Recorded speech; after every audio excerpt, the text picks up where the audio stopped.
A Canterlot wedding. Boy, is this a divisive episode. Mainly due to the complexity of the plot. A lot of people say that Chrysalis' plan to take over Equestria was stupid and only almost worked through sheer dumb luck. But here's the thing. The plan worked. And I think it worked for very logical reasons that paints Chrysalis as quite the tactical genius. Yes, I'm putting forth the notion that Chrysalis' plan is actually brilliant. Here, let me explain what I mean. Easily the most common complaint against Chrysalis was, why did she act out of character? If she really was a changeling, she would have to act exactly like her target to avoid suspicion. Why didn't Chrysalis act nice to all of Cadence's friends? This makes it look like Chrysalis didn't do the recon on the person she was impersonating. This seems very careless and like a critical research failure. On the surface, in the magical land of Equestria, there's a little thing called the Elements of Harmony, which are a convenient fix-all-the-things weapon utilized by our little ponies. Quite the obstacle in taking over a country. How does one remove that as a threat? Well, let's think about this. I think Chrysalis knew about the Elements of Harmony, because, you know, eternal night, chaos across Equestria, that's probably going to turn some heads. And there's the fact that during the climax, Chrysalis ordered a small unit to distract the main six while a noticeably larger number of troops secured the actual elements. It shows that Chrysalis knew the elements were a threat and acted accordingly, much like a tactician would. Then again, if Chrysalis knew about the elements, then she would know they need all 6 elements in order to get them to work, so getting rid of one bearer renders them all useless. This leads me to thinking that Chrysalis intentionally tried to villainize Twilight in order to separate her from her friends to render the elements useless. Notice how Chrysalis only acted out of character when Twilight was present, so only Twilight would point it out. Notice how everything Chrysalis did as Cadance would only be out of character to someone who knew her. Notice how she had the perfect excuse of wedding stress and a busy husband to fall back on in case someone decided to call her out. Notice how Chrysalis kept trying to get on Twilight's friend's good side while making Twilight look overly suspicious and possessive.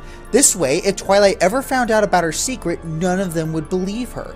Maybe Chrysalis did do the research on her friends and acted in ways that perfectly manipulated them against Twilight. Notice the way she acted and worded things would sound mean to Twilight, but not to her friends, who don't know Cadance and chalk up bad behavior to stress. This is a gambit only a master manipulator, like a changeling, could pull off intentionally. There's also doing the mind control on Shining Armor with Twilight in the other room. Some would see that as stupidly risky, but what if she meant for Twilight to see that and jump to the conclusion it was evil, just to have ammo against her when Shining Armor defended Cadance, and when everyone abandoned Twilight, she would be free to do with Twilight as she wished? No one would think to look for Twilight because she was banned from the wedding and they feel she should serve her punishment, and honestly, they were happy to be a part of the wedding. Another obstacle to usurpation that Chrysalis surpassed was Shining Armor and his shield spell, which could conveniently block all threats out of Canterlot. This is a spell that neither Celestia or Luna can accomplish. How do you overcome that? Oh, how about impersonating his fiancée and sucking all of his energy away? Keep your enemies close after all. This would also explain why Chrysalis didn't impersonate Celestia or Luna, because they weren't the biggest threat that needed to be neutralized. One big thing that people associate as a tactical blunder on Chrysalis' part is Chrysalis revealing herself and monologuing like a James Bond villain. I think she was just buying time. Her minions were chipping away at the shield, and I think she needed to distract the ponies with their exposition dump long enough for the shield to crack because, you know, Celestia's in the room, and it would be easier to take her on with an army. She didn't need to in the end, to her surprise, but you get my meaning. Some people seem to think that Cadance's taunting of Twilight was unnecessary and only served to eventually help the two prisoners escape. While that is true, if you look at it a different way, if Chrysalis is a tactical genius, then this can take a pretty dark turn. Notice how her taunting caused Twilight to attack the real Cadance out of rage.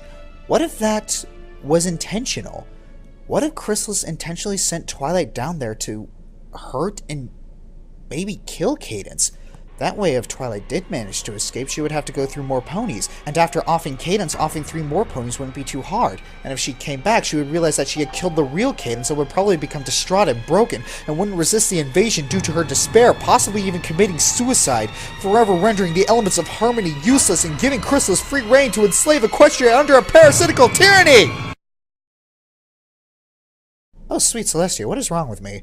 In all seriousness, maybe Chrysalis wasn't going that far. Maybe she was just toying with her prey. After all, she did set up guards outside in case they managed to escape, so that shows she figured they might make it out. This does certainly seem fitting of the manipulative persona they were trying to build for Chrysalis, if a little disturbing. Even though most of this is theory, it is reinforced with the fact that Chrysalis would be a technical genius because it's been shown. Early on, Chrysalis had a contingency plan in case Twilight and Cadance actually escaped the prison. Obviously, 3 unicorns might not do well against the element of magic and the Princess of Love, but think about Chrysalis as a manipulator here. These ponies are brainwashed. Would they be willing to fight and beat up innocent ponies to escape? It's a great plan, but it ultimately failed because...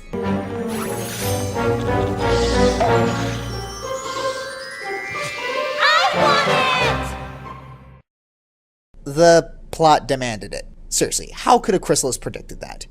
Yes, Chrysalis' plan ultimately failed because of Deus Ex Machina, and there's not much you can do against that. Though I gotta say, it kinda speaks to the skill of the writer when they create a villain plan so perfect that they write themselves into a corner and are forced to Deus Ex Machina themselves out. If you look at it this way, Chrysalis' plan was pretty much perfect. Chrysalis played her cards expertly, taking care of her biggest threats from most to least. While others may see a fool, I see a genius who did her research, expertly manipulated ponies against each other, including Twilight and her friends. It's not your fault. She fooled every pony. I did, didn't I? Maybe we're not giving Chrysalis enough credit. Maybe if we think about this the way the writers intended for us to see, we'll see some actual brilliance. Or maybe I'm just taking this too seriously.